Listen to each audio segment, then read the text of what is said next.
মুভির শুরুতেই আমরা লুসি নামের এই কিউট মেয়েটিকে দেখতে পাই। লুসি দেখতে যেমন মিষ্টি ছিল তেমনি পড়াশোনা আর অন্যান্য কাজেও ছিল তোখর, তাই সবাই তাকে ভীষণ পছন্দ করত। এমনকি সে ছিল তার ক্লাসের টপার, যার কারণে স্কুলের সবাই তাকে একটু আলাদা নজরে দেখত। অন্যদিকে লুসির এক যমজ ভাইও আছে যার নাম পিপলু। লুসির চেয়ে সে মাত্র কয়েক মিনিটের ছোট হলেও কিন্তু স্বভাবে সে ছিল তার বোনের একদম উল্টো। দুজন একই ক্লাসে পড়লো। পিপলু পড়াশোনায় লুসিকে কখনোই হারাতে পারতো না। আসলে পিপলু লুসির মতো এত মেধাবী ছিল না, বরং একটু বেশি দুষ্ট ছিল। এর ফলে ওর রেজাল্ট সবসময় খারাপ হতো। অবস্থা এমন দাঁড়িয়েছিল যে সবাই যেখানে লুসির প্রশংসায় পঞ্চমুখ থাকতো, কিন্তু পিপলুকে সেখানে কেউ পাত্তাই দিত না। এই কারণে ওর মন সবসময় একটু ভার হয়ে থাকতো। যাই হোক, এবার ছিল ওই স্কুলে তাদের শেষ বছর। আগামী বছর থেকে তারা হাই স্কুলে যাবে। একদিন ক্লাসের টিচার একটা নতুন নিয়ম ঘোষণা করে। সে জানায় যে এখন থেকে পরীক্ষায় যারা সবচেয়ে বেশি নম্বর পাবে তারা সামনের বেঞ্চে বসবে, আর যাদের নম্বর যত কম হবে তারা তত পেছনের বেঞ্চে চলে যাবে। টিচার আরো বলে যে ফাইনাল পরীক্ষায় যে ফার্স্ট হবে তাকে স্কুলের পক্ষ থেকে একটা বিশাল বড় অ্যাওয়ার্ড দেওয়া হবে। এটা শুনে লুসি তো মহা খুশি হয়, কারণ সে তো এমনিতেই টপার। তার মনে হয় যে এই অ্যাওয়ার্ডটা বুঝি তারই কপালে আছে। লুসির পাশে সুজুকি নামের এই মেয়ে বসতো। বাইরে লুসির সঙ্গে সে খুব ভালো ব্যবহার করলো, মনে মনে সে লুসিকে ভীষণ হিংসে করত। স্কুল শেষে লুসি আর পিপলু বাড়ি ফিরে তাদের বাবা মাকে অ্যাওয়ার্ডের কথা জানায়। এই কথা শুনে তার বাবা মা তো খুশিতে একদম আটখানা হয়ে যায়। তাদের বিশ্বাস ছিল যে অ্যাওয়ার্ড তাদের মেয়ে লুসি জিতবে। এখান থেকে পরিষ্কার বোঝা যাচ্ছিল যে তার বাবা মা পিপলুর চেয়ে লুসিকে অনেক বেশি আগলে রাখতো, কারণ লুসির জন্য তারা সব জায়গায় সম্মান পেত, আর পিপলুর দুষ্টুমির জন্য তাদের প্রায় লজ্জিত হতে হতো। আর এর জন্য তারা পিপলু থেকে লুসিকেই বেশি ভালোবাসতো। তখনই সুযোগ বুঝে লুসি তার বাবা মায়ের কাছে পিপলুর নামে নালিশ করতে শুরু করে। সে বলে যে আজ পিপলু ক্লাসে খুব দুষ্টুমি করেছে, এমনকি টিচারের কথাও শোনেনি। ও তো রোজই এমনটা করে। এই কথা শুনে ওর বাবা মা পিপলুর উপর রেগে আগুন হয়ে যায়। তার মা তাকে বকা দিয়ে বলে তোর নিজের বোনের কাছ থেকে তোর কিছু শেখা উচিত। কিছুক্ষণ পর ওর বাবা ফ্রিজ থেকে একটা টিনের কৌটা বের করে, যাতে লুসি আর পিপলু দুজনেরই পছন্দের মিষ্টি ভরা ছিল। তাদের বাবা টেবিলের উপর কৌটাটা রাখা মাত্রই পিপলু সেটা নেয়ার জন্য হাত বাড়ায়, কিন্তু তার মা তখনই তাকে থামিয়ে দিয়ে বলে খবরদার, এটা শুধু লুসির জন্য, তুমি এতে হাতও দেবে না। যেদিন তুমি লুসির মতো ভালো রেজাল্ট করবে সেদিন তোমার বাবা তোমার জন্য এমনটা করবে। এই কথা শুনে পিপলুর মনটা ভীষণ খারাপ হয়ে যায়। রাতে যখন লুসি তার ঘরে বসে মিষ্টি খাওয়ার জন্য সেই টিনের কৌটাটা খুলে, তখনই ঘটে এক অদ্ভুত কাণ্ড।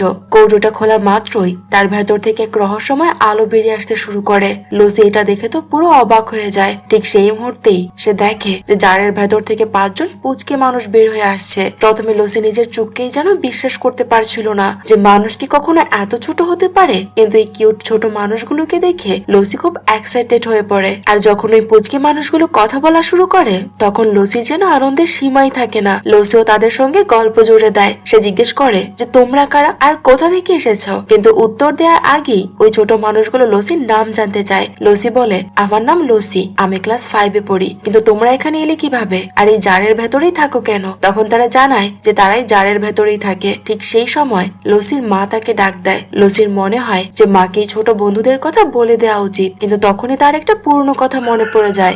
একবার তাদের একটা ছোট্ট পোষা প্রাণী ছিল, যেটাকে তার মা জোর করে বাড়ি থেকে বের করে দিয়েছিল। সেই ভয়ে লুসি ঠিক করে যে সে তার মাকে ছোট মানুষগুলোর কথা কিচ্ছু বলবে না। লুসি যখন তার মার কাছে যায়, তখন মা বাবা বলে মিষ্টিগুলো একা খেও না, পিপলুর জন্য কিছু রেখে দিও। কিন্তু লুসি চট করে মিথ্যে বলে দেয় যে জারটা তো একদম খালি ছিল, ওতে একটাও মিষ্টি নেই। এভাবে সে তার মা বাবাকে পাশ কাটিয়ে নিজের ঘরে চলে আসে। পরদিন লুসি ওই 5 জন ছোট মানুষের জন্য স্কেল দিয়ে মেপে ছোট ছোট পোশাক তৈরি করে আর নিজের হাতে তাদের পরিয়ে দেয়। এরপর লুসি যখন তাদের নাম জানতে চায়, তারা জানায় যে তাদের কোনো নামই নেই। তখন লুসি নিজেই তাদের 5 জনের নাম রাখে। সেই 5 জনের মধ্যে একজনের স্বপ্ন ছিল শিল্পী হওয়া, লুসি তার নাম রাখে আর্টিস্ট। দ্বিতীয় জনের শখ ছিল বড় ব্যবসায়ী হওয়া, সে তার নাম রাখে বিজনেসম্যান। তৃতীয় জন পড়াশোনা খুব ভালোবাসতো আর সে ডাক্তার হতে চাইতো, তাই তার নাম রাখা হয় ডক্টর। চতুর্থ জনের নাম রাখা হয় সোলজার, কারণ সে বড় হয়ে সৈনিক হয়ে দেশের মানুষকে রক্ষা করতে চায়। আর সবশেষে 5ম জনের নাম রাখা হয় সিঙ্গার, কারণ সে গান গাইতে খুব ভালোবাসতো।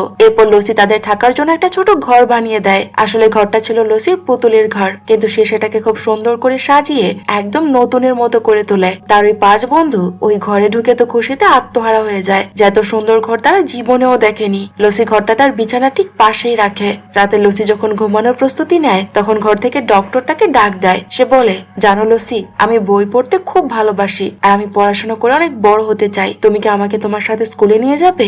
ডক্টরের কথা শুনে লুসি খুব খুশি হয় আর তখনই সে রাজি হয়ে যায়। পরদিন সকালে লুসি যখন স্কুলের জন্য বের হয়, সে ডক্টরকেও তার সাথে নিয়ে যায়। লুসি ডক্টরকে সাবধান করে তার চুলের ভেতর লুকিয়ে রাখে যাতে কারো নজরে না পড়ে, কারণ কেউ যদি তাকে দেখে ফেলে তবে মস্ত বড় বিপদ হতে পারে।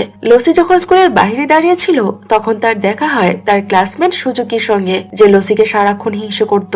সুজুকি লসিকে মজা করে বলে যে তোমার ভাই তো একদিনও ক্লাসে শান্ত হয়ে বসে না, আজকেও সব পিরিয়ডে সে শুধু দুষ্টুমি করেছে। এখন লসি উত্তর দেয় যে তাতে আমি কি করতে পারি। সুজুকি তখন বলে আচ্ছা তুমি যখন কিছু করতে পারছো না তখন আমি প্রিন্সিপালের কাছে গিয়ে নালিশ করছি। আসলে সুজুকির একটা খুব বাজে স্বভাব ছিল, সবকিছুতেই টিচারদের কাছে গিয়ে সে নালিশ করত। সুজুকির কথা শুনে লসির ওর ভাই পিপলুর উপর প্রচন্ড রাগ হয়, সে প্রায় ওকে মারতেই যাচ্ছিল। এমন সময় তাদের ক্লাসমেট ইয়াং ওকে থামিয়ে দেয়। ইয়াং লসিকে বলে তুমি কেন এমন করছো লসি, সবসময় পিপলুর উপর রেগে থাকো কেন? তুমি ওর বড় বোন, তোমার কাজ ওকে বোঝানো, মারা নয়। ইয়াং এর কথা শুনে লসি আরো বেশি রেগে যায়। চুলের ভেতর থেকে ডক্টরই সবকিছু দেখছিল। সে চুপি চুপি বেরিয়ে ইয়াং এর প্যান্টের পকেটে ঢুকে পড়ে, তারপর দুষ্টুমি করে ইয়াং এর প্যান্টের দড়িটা জোরে টেনে দেয়। এতে সবার সামনে ইয়াং এর প্যান্ট খুলে যায়। ইয়াং তখন লজ্জায় একেবারে লাল হয়ে সেখান থেকে দৌড়ে পালিয়ে যায়। এদিকে ইয়াং এর এই অবস্থা দেখে স্কুলের সব বাচ্চা হাসাহাসি শুরু করে। স্কুল শেষ করে পিপলো যখন বাড়ি ফেরে সে তার পোষা কুকুরের সাথে খেলতে শুরু করে। খেলতে খেলতে সে কুকুর নিয়ে সোজা তার বোন লসির ঘরে ঢুকে পড়ে আর সেখানেও দুষ্টুমি করতে থাকে। কিছুক্ষণ পর কুকুরটা সেই ছোট ঘরটার কাছে পৌঁছে যায়। এখানে বাকি 4 জন পুচকে মানুষ থাকতো। কুকুরটা হঠাৎ সেই ঘরটা মুখে তুলে নিয়ে জোরে জোরে ঝাঁকুনি দিতে শুরু করে। এই দুই ছোট ঘরের ভেতর যেন ভূমিকম্প শুরু হয়ে যায়। সবাই এদিক সেদিক আছাড় খেতে শুরু করে। তখন সোলজার, যার কাছে একটা পিনের মতো ছোট অস্ত্র ছিল, সেই পিন দিয়ে কুকুরটার নাকে হালকা খোঁচা দেয়। কুকুরটা তখন ব্যথায় শান্ত হয়ে যায়, কিন্তু পিপলু ভয় পেয়ে যায়, কারণ কুকুরের নাক দিয়ে একটু রক্ত বেরোচ্ছিল। সে তড়িঘড়ি করে ওষুধ খুঁজতে যায়। ঠিক তখনই ওর মা ওকে ডাক দেয়। এতে পিপলু অনেক ঘাবড়ে যায়, কারণ সেই কুকুরটাকে সবসময় তার মায়ের নজর থেকে লুকিয়ে রাখতো। ছোট মানুষগুলো পিপলুর অবস্থা দেখে ওকে সাহায্য করার সিদ্ধান্ত নেয়। সবার আগে সোলজার কুকুরের পিঠে চড়ে বসে আর জানালার রাস্তা দিয়ে ওকে ঘরের বাইরে নিয়ে যায়, যাতে তাদের মা কোনোভাবে ওকে দেখতে না পায়। কিন্তু কুকুরকে বাইরে রেখে আসার পর সোলজার নিজেই নিখোঁজ হয়ে যায়। তাকে কোথাও খুঁজে পাওয়া যাচ্ছিল না। লসি রাতের খবর জানতে পেরে চুপি চুপি সোলজারকে খুঁজতে বের হয় আর কিছুক্ষণের মধ্যেই তাকে খুঁজেও পায়। কিন্তু যখন সে তাকে নিয়ে ঘরে ফিরছিল হঠাৎ পিপলু সেখানে চলে আসে আর সোলজারকে দেখে ফেলে। বাধ্য হয়ে লসি পিপলুর কাছে সব সত্যি কথা বলে দেয়, যে ছোট্ট মানুষগুলো কারা আর তারা কোথা থেকে এসেছে। সে পিপলুকে অনুরোধ করে যে এই কথা যেন সে তাদের মাকে কোনোভাবেই না জানায়। এরপর পিপলু, লসি আর ওই 5 জন ছোট মানুষ সবাই মিলে খুব গল্প করতে থাকে। যখন পিপলু জানতে পারে যে সোলজারি ওর কুকুরটাকে নিরাপদে বাইরে নিয়ে গিয়েছিল, তখন সে সোলজারকে মন থেকে ধন্যবাদ দেয়। পিপলু ওদের বলে যে ওর খুব ইচ্ছে যে কুকুরটাকে সবসময় নিজের কাছে রাখবে। এভাবে লুকিয়ে লুকিয়ে খেলা করা ওর একদম ভালো লাগে না। ওদিকে লসি সবাইকে জানায় যে তাদের মা বলেছে যে কুকুরটা তখনই বাড়িতে থাকতে পারবে যখন পিপলু পরীক্ষায় 90 নম্বর পাবে। কিন্তু পিপলুর জন্য তো পাশ করাই কঠিন ছিল, সেখানে 100-র মধ্যে 90 পাওয়া তো ওর কাছে স্বপ্নের মতো। এই ভেবে পিপলু খুব মনমরা হয়ে পড়ে। ঠিক তখনই তাদের মধ্যে থাকা ডক্টর পিপলুকে বলে মন খারাপ করো না, আমি আছি তো, আমি তোমাকে পড়াশোনায় সাহায্য করব যাতে তুমি ভালো নম্বর পাও। পরদিন সকালে স্কুলে ওদের পরীক্ষা ছিল। পরীক্ষার হলে ডক্টর পিপলুকে সাহায্য করতে শুরু করে, কিন্তু হঠাৎ করে পরীক্ষার মাঝখানে লসির খুব ঘুম পেয়ে যায় আর সে ঘুমিয়ে পড়ে, যার ফলে রেজাল্ট বেরোনোর পর দেখা যায় যে লসির চেয়ে পিপলু অনেক বেশি নম্বর পেয়েছে। এটা দেখে পিপলু তো খুশিতে একদম আত্মহারা হয়ে যায়। কিন্তু যখন লসির রেজাল্ট ওর বাবা মা জানতে পারে তারা লসির উপর প্রচন্ড রেগে যায়, কারণ সে তো সবসময় ভালো স্টুডেন্ট, তবে হঠাৎ করে এমন খারাপ রেজাল্ট কেন করেছে। লসির মা তাকে সেদিন খুব বকাঝকা করে। অন্যদিকে স্কুলের ক্লাস টিচার যখন পিপলুর এত ভালো রেজাল্ট দেখে তার মনে একটু সন্দেহ হয়, কারণ পিপলু তো আগে কখনো এত ভালো রেজাল্ট করেনি। তাই পরদিন ক্লাসে পিপলুর বুদ্ধিমত্তা পরীক্ষা করার জন্য টিচার ওকে ব্ল্যাকবোর্ডে কিছু খুব কঠিন অঙ্কের সমাধান করতে বলে, কিন্তু ডক্টরের সাহায্যে পিপলু সেই সব অঙ্ক অনায়াসেই করে ফেলে। এটা দেখে টিচার নিশ্চিত হয় যে পিপলু বোধহয় সত্যিই বদলে গেছে। এরপর অনেক দিন কেটে যায়। পিপলু এখন স্কুলের সব থেকে বড় টপার হয়ে গেছে। ধীরে ধীরে সে তার বোন লসিকেও পেছনে ফেলে দেয়। এর ফল এই হলো যে এখন লসির চেয়ে ওর বাবা মা পিপলুর দিকে বেশি মনোযোগ দিতে শুরু করে। আগে সবাই যেখানে লসিকে পছন্দ করত, এখন সবাই পিপলুকে পছন্দ করতে থাকে। এতে লসির মন খুব ভেঙে যায়। একদিন লসি খুব মন খারাপ করে স্কুলের সামনে বৃষ্টির মধ্যে ভিজছিল। তখন তার সব থেকে ভালো বন্ধু যাই ওর কাছে আসে। যাই লসিকে স্কুলের ভেতরে নিয়ে গিয়ে বোঝাতে থাকে যে এটা তো স্কুলের একটা ছোট্ট পরীক্ষা মাত্র, এখানে নম্বর কম বা বেশি পাওয়া কোনো বড় ব্যাপার নয়। পরীক্ষার নম্বর কখনোই আমাদের ভবিষ্যৎ ঠিক করে দিতে পারে না, তাই তুমি চিন্তা করো না, ধীরে ধীরে সবকিছু ঠিক হয়ে যাবে। এই বলে যাই লসিকে একটা ছবি উপহার উপহার দেয়। ছবিটা আসলে লসিরই ছিল, যেটা ঝাই নিজের হাতে এঁকেছে। ছবিটা দেখে লসি খুব খুশি হয় আর ওর ছোট বন্ধুদেরও সেটা দেখায়। তাদের মধ্যে যে আর্টিস্ট ছিল সে ছবিটা দেখে অবাক হয়ে যায়। তখন লসি সবাইকে জানায় যে আমার বন্ধু যাই অসম্ভব সুন্দর ছবি আঁকে, এমন কোনো জিনিস নেই যাও আঁকতে পারে না, কিন্তু আমাদের স্কুলে ওর এই প্রতিভার কোনো দামই নেই, কারণ আঁকাতে ভালো হলো অন্য সব বিষয়ে ওর খুব কম নম্বর আসে, তাই school okay official painting kit দেয় না। আর আমাদের স্কুলের দেয়া কিট ছাড়া অন্য কিছু দিয়ে আঁকলে সেটা প্রতিযোগিতার জন্য গণ্য করা হয় না। এই কারণে যাই চাইলেও কোনোদিন স্কুলের চিত্রাঙ্কন প্রতিযোগিতায় অংশ নিতে পারে না। লসির কথা শুনে ওই 5 জন ছোট মানুষের মন খারাপ হয়ে যায়, এমনকি স্কুলের শিক্ষকদের উপর তাদের প্রচন্ড রাগও হয়। তারা সবাই মিলে ঠিক করে যে টিচারদের অফিস রুমে গিয়ে একটু ওলট পালট করে দেবে, সেখান থেকে একটা পেন্টিং কিট চুরি করে আনবে তারা। পরদিন সকালে ওই 5 বন্ধু লসির সাথে স্কুলে পৌঁছায় আর জানালার রাস্তা দিয়ে অফিসের ভেতর ঢুকে পড়ে। তারা সারা অফিস খুঁজে খুঁজে একটা করে কিট বাইরে বের করতে থাকে। 4 জন কোনো মতে বের হতে পারলো। আর্টিস্ট যখন বের হবে ঠিক তখন একজন শিক্ষিকা রুমে ঢুকে পড়ে, কিন্তু সৌভাগ্যবশত বাইরে থেকে কেউ একজন শিক্ষিকাকে ডাক দেয় সে অন্যদিকে ফিরে তাকায় আর সেই সুযোগে আর্টিস্ট পালিয়ে যায়। এভাবে তারা ঝাইয়ের জন্য পেন্টিং কিট জোগাড় করে। লসি সেটা ঝাইকে দিয়ে বলে স্কুলে হতে যাওয়া আর্ট কম্পিটিশনে অংশ নিতে।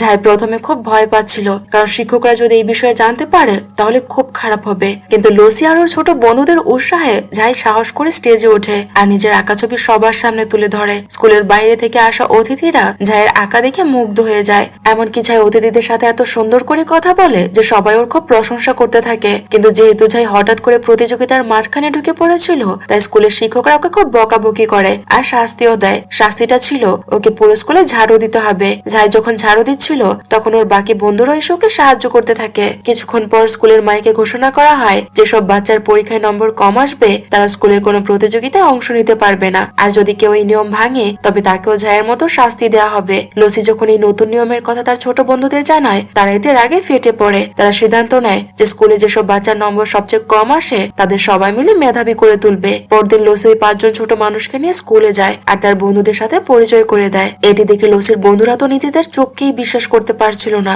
যে এত ছোট মানুষ তারা জীবনে আগে কখনো দেখেনি। লসির কাছ থেকে সবকিছু শোনার পর ওই পোচকে মানুষগুলো সব বাচ্চাদের কথা দেয় যে তারা পরীক্ষায় তাদেরকে সাহায্য করবে যাতে সবাই ভালো নম্বর পায়। কিছুদিনের মধ্যেই পরীক্ষার দিন ঘনিয়ে আসে। পরিকল্পনা অনুযায়ী 5 বন্ধু ক্লাসের সঠিক জায়গায় পজিশন নেয়। সবকিছু ঠিকঠাকই চলছিল, কিন্তু সমস্যা হলো তখন যখন ক্লাস টিচার হঠাৎ সবার সিট বদলে দেয়। শুরুতে সবাই ঘাবড়ে গেল, পরে পরিস্থিতি সামলে নিয়ে খুব ভালোভাবে পরীক্ষা দেয়। এবার রেজাল্ট বেরোলে দেখা যায় যে সবাই শুধু পাশই করেনি বরং সবাই খুব ভালো নম্বর পেয়েছে। কিন্তু এতে বাদশাদের সুযোগ কি? সে সবসময় লসিকে হিংসে করত। পরীক্ষার পর ক্লাসরুমে সে কিছু নকল করার ছোট কাগজ খুঁজে পায় আর টিচারকে সবকিছু জানিয়ে দেয়। শিক্ষকরা সব বাচ্চাকে অফিস রুমে ডাকে, এমনকি প্রিন্সিপালকেও খবর দেয়া হয়। প্রিন্সিপাল যখন জিজ্ঞেস করে যে কাগজগুলো কার, লসি তার বন্ধুদের বাঁচাতে সব দোষ নিজের ঘাড়ে নিয়ে নেয়। শিক্ষকরা তখন লসির উপর প্রচন্ড রেগে গিয়ে ওর বাবা মাকে ডেকে আনে। স্কুলে লসির বাবা মাকে প্রিন্সিপাল আর টিচাররা খুব অপমান করে, এমনকি লসিকে স্কুল থেকে বের করে দেওয়ার হুমকিও দেয়। লসির মা রেগে গিয়ে লসিকে খুব বকাঝকা করে, কিন্তু লসি বুক ফুলিয়ে বলে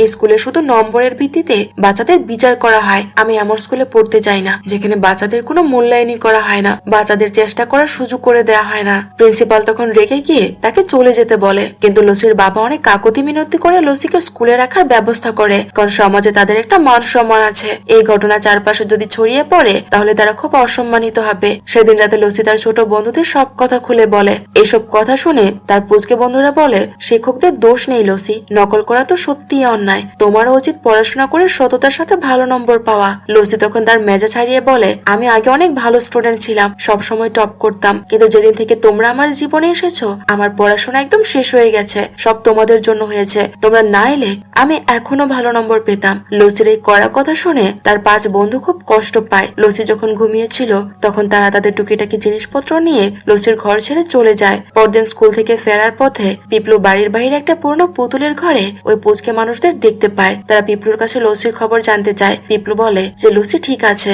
তখন ডাক্তার পিপলুকে বলে এবার আমরা বাচ্চাদের নকল করাবো না, বরং পড়াশোনা করার সঠিক নিয়ম শেখাবো যাতে তারা সততার সাথে ভালো নম্বর পায়। এরপর পিপলু সব বাচ্চাদের একজোট করে। ডাক্তার সবাইকে বলে এখন থেকে তোমাদের গ্রুপ স্টাডি করতে হবে আর নিজেদের মধ্যে প্রতিযোগিতা করে পড়াশোনা করতে হবে। সবাই ডাক্তারের কথা মতো মন দিয়ে পড়তে শুরু করে। কিন্তু একদিন হুট করেই সুজুকি ডাক্তার আর তার বন্ধুদের দেখে ফেলে। সে বুঝতে পারে যে এদের জন্য ক্লাসের সবাই খুব ভালো রেজাল্ট করছে। সুজুকি তখন চাল চেলে ওই 5 জনকে একটা জারের ভেতর বন্দি করে ফেলে, যাতে তারা সুজুকিকেও পরীক্ষায় টপ স্কোর করতে সাহায্য করে। সুজুকি ওই পুচকে বন্ধুদের আটকে রাখায় পিঁপড়ো তাদের কোথাও খুঁজে পাচ্ছিল না। সে দৌড়ে লসির কাছে যায় আর তাকে বলে যে ছোট বন্ধুদের কোথাও পাওয়া যাচ্ছে না, চলো আমরা দুজনে তাদেরকে খুঁজি। এই কথা শুনে লসি মনে মনে চিন্তিত থাকলেও সে তার ভাইকে বলে, ওদের খুঁজে সময় নষ্ট করা ঠিক হবে না, আমাদের এখন পরীক্ষাতে মন দেওয়া উচিত। এদিকে সুজুকি তার ছোট বন্ধুদের স্কুলের এক পুরনো স্টোর রুমে নিয়ে গিয়ে তাদেরকে বন্দি করে রাখে, যেখানে সচরাচর কেউ যায় না। সেখানে টেবিলের উপর রাখা জারের ভেতর থেকে তারা দেখে যে একটা বড় ইঁদুর তাদের দিকে তেড়ে আসছে। ইঁদুরটা হামলা করতেই সোলজার লড়াই করার জন্য সামনে এগিয়ে আসে। ওদিকে ক্লাসে লুসির পরীক্ষা চলছিল, কিন্তু সে কিছুতেই মন বসাতে পারছিল না। বন্ধুদের চিন্তায় সে অস্থির হয়ে ওঠে। শেষমেশ পরীক্ষা মাঝপথে রেখেই সে উঠে দাঁড়ায়। টিচার সতর্ক করে বলে, এখন যদি বেরিয়ে যাও তবে প্রিন্সিপাল তোমাকে স্কুল থেকে বের করে দেবেন। কিন্তু লুসি কোনো কথা না শুনেই ক্লাস থেকে বেরিয়ে তার বন্ধুদের খুঁজতে শুরু করে। সব জায়গায় খুঁজেও যখন তাদেরকে পাওয়া যাচ্ছিল না, তখন সিঁড়ি দিয়ে নামার সময় লুসি একটা কাচের জার ভাঙার শব্দ পায়। শব্দটাই পুরনো স্টোর রুম থেকে আসছিল। লুসি দৌড়ে সেখানে গিয়ে দেখে যে ইঁদুরটা তার বন্ধুদের উপর হামলা করছে। সে চট করে ওদের উদ্ধার করে আর কাঁদতে কাঁদতে বলে, তোমরা আমাকে মাফ করে দাও, আমার জন্যই তোমাদের এত বড় বিপদে পড়তে হয়েছে। লুসির কান্না দেখে ওই ছোট্ট মানুষগুলো কেঁদে ফেলে। লুসি ওদের নিয়ে বেরিয়ে যাওয়ার কিছুক্ষণ পর সুজুকি সেখানে আসে। বন্ধুদের না পেয়ে সে স্টোর রুমের একটা পুরনো লাইট জ্বালাতে যায়। সুইচ অন করতেই ইলেকট্রিক শর্ট সার্কিট হয়ে এক বিকট বিস্ফোরণ ঘটে আর মুহূর্তের মধ্যে পুরো স্কুলে আগুন লেগে যায়। চারদিকে হাহাকার পড়ে যায়। টিচাররা বাচ্চাদের বের করার চেষ্টা করছিল আর প্রিন্সিপাল নিজে আগুন নেভাতে ব্যস্ত হয়ে পড়ে। সবাই যখন আতঙ্কে ছোটাছুটি করছে, লুসি তখনও স্কুলের ভেতরেই ছিল। সে দেখে যে সুজুকি স্টোর রুমে আটকা পড়েছে। তার পায়ে চোট পাওয়ায় সে নড়তেও পারছিল না। লুসি নিজের জীবনের ঝুঁকি নিয়ে সুজুকিকে উদ্ধার করে। আগুন ততক্ষণে পুরো স্কুলে ছড়িয়ে পড়েছে, তাই লুসি সুজুকিকে নিয়ে কোনো মতে স্কুলের ছাদে উঠে পড়ে। বাকি বাচ্চারও প্রাণের ভয়ে ছাদেই জড়ো হয়েছিল। ঠিক সেই সময় পিঁপড়ো ছোট বন্ধুদের বুদ্ধিতে একটা খেলনা হেলিকপ্টার নিয়ে সেখানে হাজির হয়। পিঁপড়ো ছাদ থেকে একটা দড়ি নিচে ছুড়ে দেয়। বাচ্চারা তাদের ইউনিফর্মের সাহায্য নিয়ে একে একে নিচে নামতে শুরু করে। সবার শেষে নামছিল লসি, কিন্তু দুর্ভাগ্যবশত লসি যখন দড়ি বেয়ে নামছিল, ঠিক তখনই দড়িটাতে আগুন লেগে যায়। দড়িতে আগুন লাগতে দেখেই সোলজার এক মুহূর্ত দেরি না করে দৌড়ে গিয়ে আগুনের উপর ঝাঁপিয়ে পড়ে। সে নিজের শরীর দিয়ে আগুনের শিখা চেপে ধরে, যাতে লসি নিরাপদে নিচে নামতে পারে। এদিকে স্কুলের সবাই ততক্ষণে বুঝে গেছে যে পুচকে মানুষগুলোই তাদের প্রাণ বাঁচাচ্ছে। সোলজারের এই বীরত্ব দেখে সবাই ভীষণ চিন্তিত হয়ে পড়ে, কারণ তাদের জীবন আজই ছোট বন্ধুর জন্যই বেঁচেছে। সোলজারের আত্মত্যাগের কারণে লুসি শেষমেশ প্রাণে বেঁচে যায়, কিন্তু সোলজার নিজে মারাত্মকভাবে আহত হয়। সবাই মিলে তড়িঘড়ি করে সোলজারকে হাসপাতালে নিয়ে যায়। ডাক্তার জানায় যে সোলজারকে বাঁচাতে হলে বি পজিটিভ রক্তের প্রয়োজন। ভাগ্যক্রমে তাদের ক্লাস টিচারের রক্ত ছিল বি পজিটিভ। সে সঙ্গে সঙ্গে রক্ত দেয় আর সোলজারের চিকিৎসা শুরু হয়। খবর পেয়ে লুসির বাবা মাও হাসপাতালে ছুটে আসে। এইসব ঘটনা দেখে তারা নিজেদের ভুল বুঝতে পারে। তারা উপলব্ধি করে যে শুধু মেধা বা ট্যালেন্টই মানুষের সবকিছু নয়। যে বাচ্চারা পড়াশোনা একটু পিছিয়ে আছে তাদের অবহেলা না করে বরং সঠিক যত্ন আর ভালোবাসা দেওয়া উচিত। খারাপ ব্যবহার করে কখনো কোনো ভালো ফল পাওয়া যায় না। ট্যালেন্ট থাকুক বা না থাকুক, সব বাচ্চাকে সমান চোখে দেখা উচিত। মেধার চেয়েও বড় গুণ হলো একে অপরকে সাহায্য করা আর সবাইকে ভালোবাসা। অন্যদিকে আমাদের ছোট্ট সোলজার সবার দোয়ায় দ্রুত সুস্থ হয়ে ওঠে। কিছুদিন পর লুসির স্কুলের ফাইনাল রেজাল্ট বের হয়। দেখা যায় যে লুসি আবার স্কুলের টপার স্কোর হয়েছে, অর্থাৎ লুসি আবার পড়াশোনায় মন দিয়েছে। লুসি তখন স্কুলের মাইক্রোফোনে সবাইকে উদ্দেশ্য করে বলে যে আমাদের জীবনে চড়াই উতরাই আসবেই। কখনো রেজাল্ট ভালো হবে, আবার কখনো খারাপও হতে পারে, কিন্তু সবসময় ফার্স্ট হওয়াটাই জীবনের সবকিছু নয়। রেজাল্ট খারাপ হলে মন ভাঙলে চলবে না, বরং মন দিয়ে চেষ্টা করে যেতে হবে। আর একদিন না একদিন সফল নিশ্চয়ই হওয়া যাবে। তবে ভালো রেজাল্ট করার চেয়ে বড় হলো একজন ভালো মানুষ হওয়া। তবে আমরা জীবনে প্রকৃত সফল হতে পারবো। কিছুদিন পরে ছোট বন্ধুরা লুসির কাছ থেকে বিদায় নেওয়ার সময় জানায় যে তারা আসলে ভিন গ্রহের প্রাণী আর তাদের গ্রহের সবাই এরকমই ছোট। তারা পৃথিবীতে এসেছিল শুধু লুসি আর তার বন্ধুদের সাহায্য করতে। এখন তাদের কাজ শেষ হয়ে গেছে, তাই তাদের নিজের গ্রহে ফিরে যেতে হবে। তাদের এই কথা শুনে লুসির খুব কষ্ট হচ্ছিল। সে তাদের বিদায় দিতে চাচ্ছিল না। সে চাচ্ছিল তারা যেন সবসময় তাদের সাথেই থাকে, কিন্তু তারপরও সে হাসি মুখে তাদের বিদায় দেয়। যাওয়ার সময় আর্টিস্ট দূর থেকে লুসির দিকে একটা কাগজ ছুড়ে দেয়। সেটা ছিল একটা চমৎকার পেইন্টিং, যেখানে লুসি আর তার 5 জন ছোট্ট বন্ধু একসাথে হাসছে। ছবিটা আর্টিস্ট নিজের হাতে এঁকেছিল। ছবিটা দেখে লসি খুব ইমোশনাল হয়ে পড়ে। সে ঠিক করে যে পেন্টিংটা সে সারা জীবন সযত্নে আগলে রাখবে, কারণ এইটাই তার ছোট বন্ধুদের দেওয়া শ্রেষ্ঠ উপহার আর স্মৃতি। আর এই সিনের মধ্য দিয়ে এই মুভিটি শেষ হয়ে যায়। তো এই সুন্দর মুভির সুন্দর গল্পটি আপনাদের কাছে কেমন লেগেছে তা আমাদের কমেন্ট করে জানাতে ভুলবেন না। আর যদি একটুও ভালো লেগে থাকে তাহলে প্লিজ ভিডিওটিতে লাইক করে দেবেন। আর যারা এখন আমার চ্যানেলটি সাবস্ক্রাইব করেননি তারা চাইলে আমাদের চ্যানেলটি সাবস্ক্রাইব করে নিতে পারেন। দেখা হচ্ছে পরবর্তী কোনো ভিডিওতে। সেই পর্যন্ত সবাই ভালো থাকুন আর সুস্থ থাকুন।